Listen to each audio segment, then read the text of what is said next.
मविया EVM आणि निकालाबाबत एकत्र सुप्रीम कोर्टात याचिका दाखल करणार आहे। शुक्रवारी सुप्रीम कोर्टात एकत्र याचिका दाखल करणार असल्याची माहिती प्रशांत जगतापांनी दिली। पवार गटाच्या पराभूत उमेदवारांची काल दिल्लीत महत्त्वाची बैठक झाली।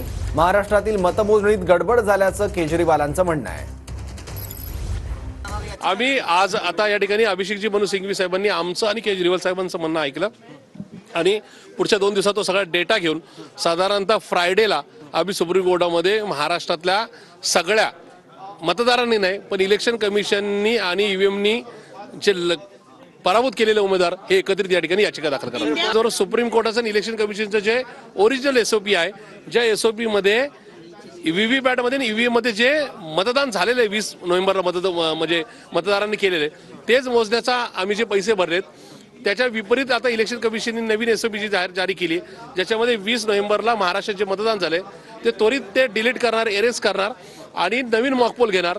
एक अर्थे मतदारांनी जो दिलेला खरा कौल आहे तो लपवण्याचा किंवा तो डिलीट करण्याचा जो इलेक्शन कमिशनचा इरादा आहे त्याला कुठेतरी केंद्र सरकारचा पाठिंबा किंवा केंद्र सरकारच्या इशाऱ्यावर इलेक्शन कमिशन असतंय।